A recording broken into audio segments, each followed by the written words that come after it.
Mirë mëngjes të dashur gafor. Do bëjmë një mesazh për ju dhe mesazhi juaj është izolimi.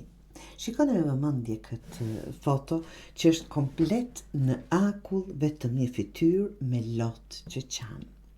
Dhe kjo nuk është dhimbje që do të përjetohet, është një dhimbje që është përjetuar dhe duke u ndjerë akoma. Dhimbja që ke ndjerë, mos harroni të dashur gafor, nuk ka qenë dhe nuk është kurrë dobësi. Është dëshmi që ti ke dëshiruar, je kujdesur dhe ke ndjerë thellë. Kur them kështu, nuk ka njeri në këtë tokë që nuk është dëshpëruar, qoftë nga një person, qoftë nga një situatë apo çfarë do lloji, të gjithë kemi përjetuar këto. Dhe nuk janë të paqarta, ta them ashtu, apo nuk janë të pa provuara. Ajo që të ka lënduar të dashur gafor, të ka mësuar të mbyllësh zemrën, të ka bërë një person të tillë, të ngrish ndjenjat, të bëhesh i fortë në dukje, por të vetmuar për brenda.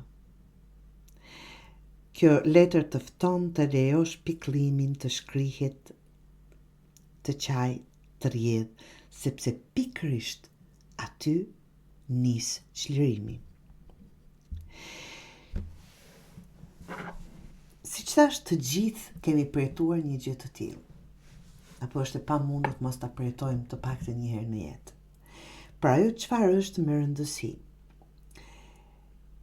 që duhet bërë, të mos qëndrojmë në këtë ngrirje, apo të ngrirë në këtë mënyrë, të vëmë barjera dhe të mos lejojmë më asnjë të prek ndjenjat tona. Kjo është e gabuar, nga që jeta është shumë e gjatë dhe nuk ja vlen të ngrihemi apo të vdesim për së gjalli për asgjë dhe për askënd.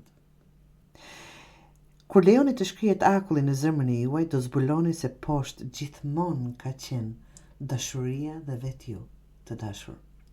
Dashuria dhe vetë ju është njerëzore të ndjesh dhe këte merreni si vlerë, të dashur, dhe jo si dobësi, absolutisht. Por është koha të lejoni të shkrihet ky akull dhe të ecim para.